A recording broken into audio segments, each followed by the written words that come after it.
So the film begins with Loak, currently sitting underwater near the Tree of Souls. He closes his eyes and with the Tree of Souls connects with the soul of his dead brother.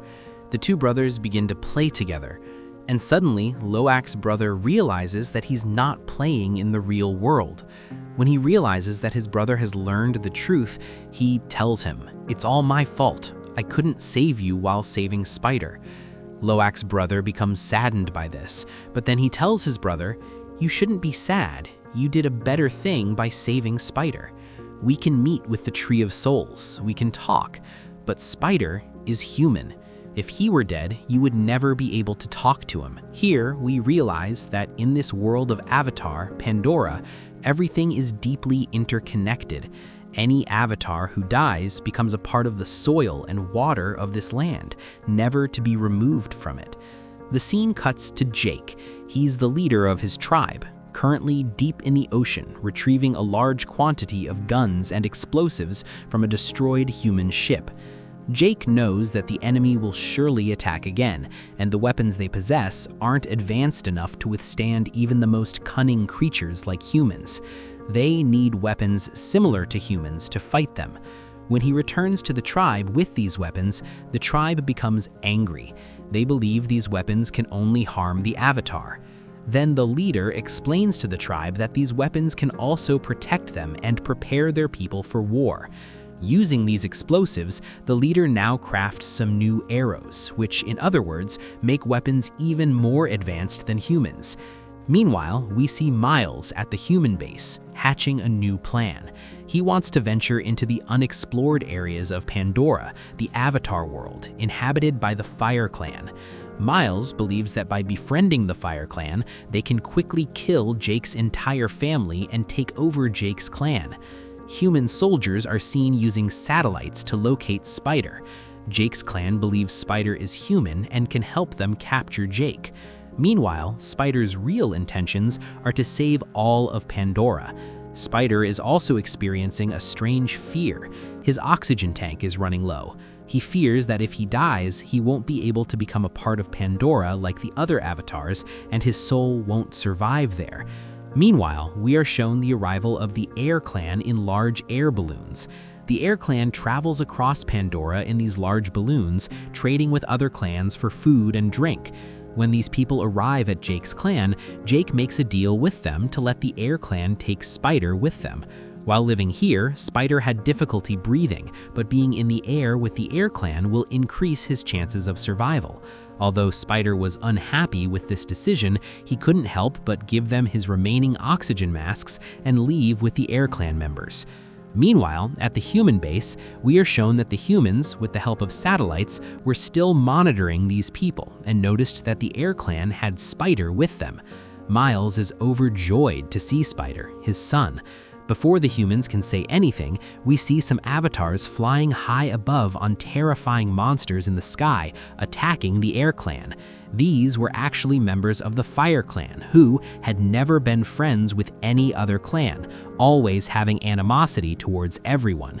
Their leader, Varang, appears to be ruthless and terrifying. As soon as she arrives, she begins attacking the entire Air Clan.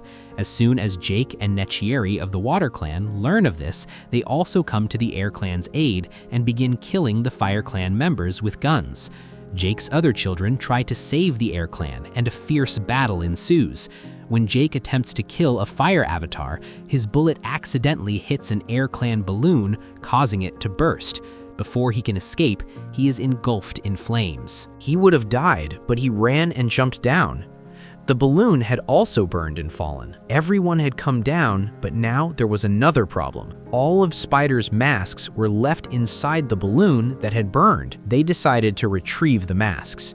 They went to where the fighting was still going on. The Fire Clan members were robbing others, and Varang was mentally torturing the Air Clan members by pulling their hair. To save them, Jake's family fired guns from behind, killing several Fire Clan members, and the men fled from there into hiding. Varang, looking at her dead men, was shocked to see no arrows on them. When she saw the bullets inside their bodies, she was impressed. Now she wanted similar weapons, and that's why she went after the Water Clan members. It's shown that Jake also returned to the battlefield to rescue his children, but they weren't there. Suddenly, someone attacks him from behind, and we see that it's Miles, the human leader. He had come alone to retrieve Spider. Seeing the situation, he first questions Jake about who did this. He tells him it was the Fire Clan. But before that, talk to me. I need your help. Your Spider has lost his mask somewhere here. If we don't get it to him soon, he will die. Miles agrees to help Jake. Meanwhile, we see Spider, whose condition has worsened because his mask has run out of oxygen. Loak tries to lift him up and drag him away, but to no avail. Loak's sister suddenly experiences strange visions and tells Loak to put Spider down. Then she connects her hair to the Tree of Souls, and something in her mind begins to tell her something. Following these instructions, she feeds Spider a seed. Spider's body begins to transform into that of an avatar, allowing him to breathe in Pandora, the avatar world. Everyone is deeply puzzled by Loak's sister, wondering how she managed to do all this. She explains, "Perhaps the gods planted all that in my mind." They were overjoyed and embracing each other when the Fire Clan arrived behind them and began attacking them with their fire. Their leader, Varang, had also come with them, and she was astonished to see Spider breathing in a watery environment. The children then explained that this was all due to their goddess. Hearing this, Varang becomes enraged and asks the girl, "Even if I slit his throat, will your goddess still be able to revive him?" Basically, she was just trying to humiliate the Water Clan before she could harm Spider. Miles arrives with Jake. Jake and the rest of his men fight the Fire Clan men, while Miles grabs Varang from behind. Varang attempts to take control of Miles's mind, but Miles, being mentally strong, manages to free himself from her control, leaving Varang impressed. She talks to Miles and sees him carrying a gun. She was already very impressed with the gun, and she even learns how to use it from him. Afterwards, she and her clan celebrate. In reality, she had already won. She had captured many Water Clan members. Here, Varang is shown injured, and her men are now rescuing her. The Water Clan members who were held captive here discover that Varang is a very strange leader. She uses her powers to intoxicate her people with special drugs that make them worship her. Witnessing these strange phenomena, the Water Clan members see a good opportunity to escape. A girl here fuses her hair with the Tree of Souls, and through the Tree of Souls connects with all the plants there and uses the plant spikes to attack the Fire Clan members. The plant spikes, like arrows, injure the Fire Clan members, and while they writhe in pain, the Water Clan members escape. The scene ends with Miles approaching Jake's entire family and demanding that they return his son. Then Jake replies, "I can't do that." He can't, because your son doesn't want to go to your world. Now, he's even able to breathe in our world, and I don't know how all this happened. These are all miracles of our world. At this time, Miles was happy for his son that at least he was alive and breathing easily here. Here, Neteyam also returns to her clan after receiving treatment, and all those who accompanied her are overjoyed to see Spider breathing without a mask. We see Miles also return to humans. Miles wants to kill Jake's entire family and bring his son back here, but the human scientists he is allied with only want Spider to experiment on him. Meanwhile, Jake takes Spider to the good scientists who help the avatars. Jake asks the scientists if Spider can become the same as before. After scanning, the scientists reveal that the goddesses had injected many avatar elements into his body, and that if his body were changed, he would likely die. They show that Spider now had a Q on his head, the Q through which avatars used to connect themselves to Pandora, their world. Here, we are shown that the girl who caused the transformation in Spider is astonished at how she was able to do all this. However, she didn't have a good signal from the goddesses. She becomes extremely distressed. Then her clan members agree to tell her the truth. The girl is told that her mother was actually a human and was very ill. To save her, her soul was placed into the body of an avatar, but she still didn't fully become an avatar. And because of this sudden body change, somehow she became pregnant, and then you were born. You had no father, and that's why we started to believe you were a gift from the goddess, and that's why you have extra powers." Hearing this, the girl feels a little relaxed, but now she becomes saddened to know that she doesn't have a father. At this point, Jake comes to the sad girl and says, "Never be sad. I am your dad, and I always will be." Night falls, and we see two large water monsters visit their tribe. They want to apologize to their tribe for having inadvertently caused them a lot of trouble, increasing their enemies by attacking enemy ships. Jake, the tribe's leader, decides that the monster, Payakan, will stay away from their tribe for a while. Hearing this, Loak, who was very close to the monster, becomes enraged. But Jake angrily tells him that it's only you and that monster that always cause problems for our clan, and Loak is devastated by this. Here we see Miles again, still focused on the same goal, to kill Jake's clan and obtain Spider. He knows he can't defeat Jake's clan alone. Therefore, he approaches Jake's clan's enemy, the Fire Clan, and strikes a deal with Varang, promising to fight Jake's clan together for their own benefit. We learn that Varang was against the Water Clan because she once asked the Water Gods for a favor, but the Water Gods refused to help her, and then she turned to Fire for help. Fire eased all her problems, and from then on, she believes Fire is the best, and with the powers she now possesses, she can easily kill the Water Clan. The two decide that after killing Jake's clan, they will rule the world of Pandora together. They begin planning for war. Miles provides Varang with high-tech robots and weapons, and Varang provides her army for the war. A cutaway is shown, and we see Spider playing underwater with his friends when Miles suddenly appears and grabs Spider from behind. Varang mentally connects with him and takes him away, while Spider's friends secretly witness the entire incident. Shortly thereafter, we see the Fire Clan arrive with massive human ships to attack the Water Clan. Seeing the war, Jake panics and tells them, "I don't want any bloodshed here. If you want to arrest me, do so." Miles doesn't mind this offer, and as he starts to take him away, Jake puts forward another condition. "If you take me, you won't attack my tribe from behind." Miles agrees, and they go to the human tribe. They were carrying Jake there like a trophy, and many humans were taking pictures of him. Varang also came with them to the human tribe, and Denny was not at all happy to see him. She asks Miles, "Why did you bring Varang here?" Miles tells her, "If we have Spider and Jake today, it's all because of Varang." A little later, it's shown that the humans started experimenting on Spider to learn how he was breathing on Pandora. Elsewhere on Pandora, we see Loak searching for his friend, the water monster Payakan, underwater to save his world and his tribe.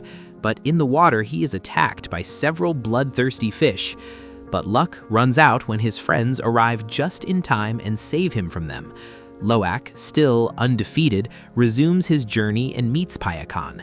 There, he learns that Payakan's brother was also attacked by humans, leaving him in immense pain and still bearing human weapons all over his body. Here, we are shown another human clan who want to attack the Water Clan during a holiday and use their powers to make themselves immortal, meaning they can never die. But a scientist here finds this all wrong. He says they can't do this. She explains that the Water Clan are creatures from Pandora who are extremely intelligent, can fight for themselves, and can even communicate, and we shouldn't destroy them. That too only for their own purposes. Meanwhile, we are shown Neteyam, who has come out of the human base to rescue Jake and Spider has also escaped from the experiment room. The guards spot her on CCTV, but do not attack her because the scientist had forbidden them to attack her, as many experiments on Spider were still pending. Meanwhile, we see Neteyam rescue Jake as well and return to her clan with Jake and Spider. Jake tells Neteyam, "You were right, humans will free Spider by experimenting on him, and we should have killed him." He says, "It's not too late. I will kill Spider and free him from that crime, because humans won't come near until they discover how humans can breathe on Pandora. And once they learn this secret, humans will simply kill us all and take over Pandora themselves. And just as they ruined Earth, they will destroy Pandora as well." Now, when Jake tried to kill Spider, he couldn't because a father's heart beat within his chest. He had raised that spider like his own child. However, at this time, they were still facing a grave threat. They knew that humans would come to kill Spider at any moment. They couldn't fight the humans alone, so Jake went to the Air Clan for help and told them that the humans wanted to attack their world, Pandora, and take it over, and that they would have to fight together to save Pandora. The Air Clan agreed. Despite the Air Clan's support, Jake felt he couldn't defeat the humans. Therefore, Jake decided to seek help from all the monsters on Pandora. But the monsters didn't want any war at this time. They refused to fight. But then Payakan arrived with his brother, who had been attacked by humans. He explains to his monsters that if they don't support them and destroy the humans, they will kill them. Thus, the monsters become part of this war. It's shown that within a short time, the humans arrive with their massive ships and aircraft to attack the world. In the water, they rapidly approach and attack the avatars. Above, the humans in the aircraft begin to fight the avatars in the aircraft, but the humans still prevail due to their weapons. Given this, the situation can become extremely tense. Payakan goes and arrives to help them. Monsters arrive and begin sinking large human ships. For a moment, it seems the avatars will win, but Miles betrays them and involves the Fire Clan. The Fire Clan is now also fighting the Air and Water clans, making the situation even worse. Here, Kiri, who had previously sought help from the goddess mother, Eywa, goes underwater to seek help from the goddess again, and Spider follows. Underwater, they first connect to the Tree of Souls and attempt to speak to the goddess. And here, we get our first glimpse of the goddess. As shown above, everyone was suffering greatly during the battle. Here, the leader sees a woman who was pregnant, and with the leader's help, she gives birth to a daughter. After which, the avatar dies, and before leaving, she tells Neteyam to take care of her daughter. Meanwhile, we see Miles and his entire group spot Neteyam and overpower her. Spider enters to rescue Neteyam, saying, "I know you need me, take me, but on a rooftop and you'll leave Neteyam." During the conversation, Spider treacherously attacks them, and a fight ensues. Jake also arrives on his dragon to fight them, and their fight becomes intense. Seeing Spider fall, both Jake and Miles are devastated, as Miles was Spider's real father, and Jake had raised him. Together, they rescue him, and then all the avatars gather around Miles. The leader wanted to kill Miles because Miles, as an avatar, was betraying the avatars and aligning with humans. At this point, Miles realized his mistake. Therefore, before anyone could kill him, he jumped into the fire and sacrificed his life. Here, we see all the monsters attack and devour the humans, and the remaining forces flee, and thus the avatars succeed in saving their world, Pandora. Finally, these people could live freely in their Pandora world. In the movie's post-credits scene, we are shown that Spider, along with all the avatars, is connected to the Tree of Souls shown at the beginning of the movie. Through this Tree of Souls, he is reunited with his dead family, his dead mother, and all the other avatars. They are very happy together, and the movie ends with this depiction of all this.